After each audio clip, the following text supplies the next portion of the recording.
Waduh, baru pulang dari Mojokerto udah disuruh nugas ini aja. Bosku sehat? Sehat dong. Mantap. Lagi acara bareng apa mas? Ini dari Kemenkumham. Dari Diguyi loh. Indikasi Geografis. Pak Rio, sehat? Mantap. MPIG atau Masyarakat Pelindung Indikasi Geografis ajukan sertifikat di Direktorat Jenderal Kekayaan Intelektual atau DJKI Kemenkumham Jakarta untuk melindungi supaya batik kita, batik tulis lasem dengan karakteristik yang khas itu tidak diklaim di tempat lain atau diperjualbelikan yang tidak sesuai dengan karakteristik dari batik tulis lasem.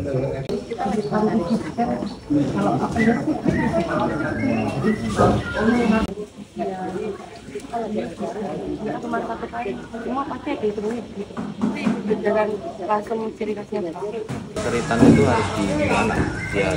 Di motifnya, seluruh motif, dan tidak menutup kemungkinan di seni tengahnya juga ada. Iya. Jadi kayak ini kan kembang ya. Di sini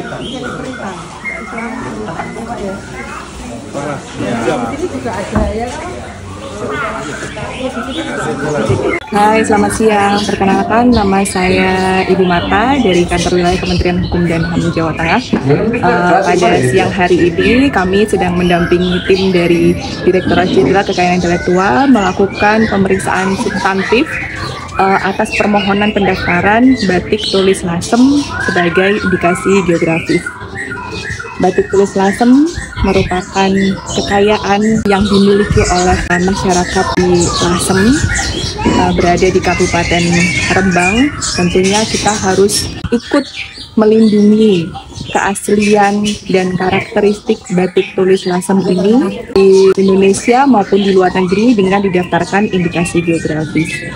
Dengan pendaftaran indikasi geografis ini nantinya untuk pihak-pihak lain di luar anggota masyarakat indikasi geografis maupun pengrajin-pengrajin batik tulis lasem yang ada di Lasem untuk menggunakan nama lasem, batik tulis lasem harus dengan seizin dari masyarakat Lasem, khususnya MPIG atau masyarakat indikasi geografis. Karakteristik batik tulis lasem sangat populer, sangat khas, memiliki ciri khas yang luar biasa, dan hal ini dibuktikan dengan digunakannya atau dipakainya nama lasem. Juga ada beberapa motif batik tulis lasem juga digunakan oleh brand yang terkenal di luar negeri saat ini. Itu membuktikan bahwa karakteristik yang dimiliki oleh batik tulis lasem itu sudah tidak diragukan lagi. Luar biasanya. Untuk itu, mari kita bersama-sama melindungi aset daerah yang sangat luar biasa ini, sehingga dengan perlindungan kekayaan intelektualnya, maka nantinya juga akan meningkatkan atau mendorong peningkatan ekonomi masyarakat sekitar. Itu semangat terus, gali terus potensi kekayaan intelektual yang ada di sekitar kita, di daerah kita masing-masing, dan terus dorong untuk bisa didaftarkan kekayaan intelektualnya untuk mendapatkan perlindungan yang lebih kuat lagi. Batasnya. Jadi nanti dalam ketentuan dokumen ini juga ini itu Pak, ngarani batik tulis lasem itu diproduksinya di 5 kecamatan. Ini 5 atau berapa? Pakatnya nanti 5 ya, 5. Membedakan mana batik tulis lasem, mana yang bukan. Kenapa katakanlah saya ini ngajar tadi di Sale, karena di sana lapangan, jadi tidak menutup kemungkinan suatu saat nanti berkembang lagi mungkin kecamatan Sedan. Boleh Pak? Ya, bukan kecamatan ya? Iya. Jadi kecamatan yang lain kalau saya lihat petanya itu selain Lasem ada 14 kecamatan. Jelas gitu? Iya betul. Observasinya seperti itu. Terus dari motif yang penuh full dengan motif yang tidak terlalu full, ada konsekuensi harga enggak? Itu terkait dengan kerumitan motif ya. Itu nanti akan menentukan mutunya. Berarti nanti mutu yang paling bagus, yang paling larang, paling mahal, warna alam, bahannya apa? Sutra.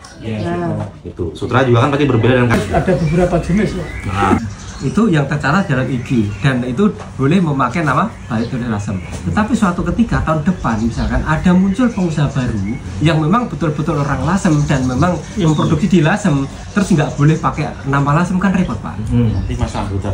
Nah, Ya dalam kan itu yang takutnya kan gitu.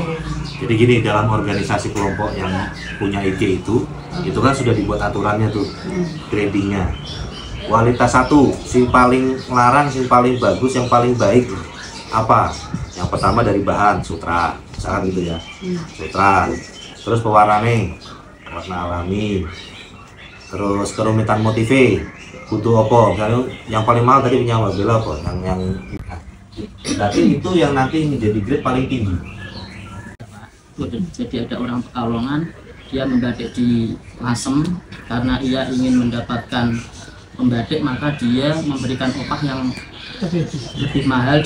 Kalau tidak jadi anggota ya itu nanti sanksinya dari kami. Ada bagaimana untuk pembatasan mulai dari termasuk dari tadi mutu dan sebagainya, nanti masih perlu kita susun yang serapi mungkin sampai terlalu membatasi sehingga mempersulit kita sendiri. Nah, tadi contoh di sini nanti kita siapkan siapa anggota itu. Persyaratannya ini. Kalau mempunyai kartu anggota kan bisa tambah. Nah ini memberi keluasaan ketika ada anggota baru. Selama di dalam dokumen kita munculkan siapa itu anggota yang sudah mempunyai kartu anggota. Nah itu berarti hari ini bisa jadi 130. Tahun depan sudah 135 karena menjadi anggota baru. Ya syarat-syarat menjadi anggota baru adalah ABCDE. Nah itu. Dengan menggunakan teknik batik sesuai SNI, memang sebetulnya kan ada di dalam SNI ya, yaitu menggunakan canting dan perintang warna berupa lilin, itu paling pokok. Nah, perintangnya untuk menghasilkan warna. Kemudian lilin panas ya, menggunakan lilin ya. Ini enaknya kan ya, menggunakan lilin panas. Ciri khas atau karakteristik batik adalah sebagai berikut. Satu, bahan baku yang digunakan adalah 4 tadi di depan ya. Ada sutra, katun, primis 5. Kalau nggak salah ada di depan, nanti kita tinggal pindahkan ya. Tinggal kita pindahkan.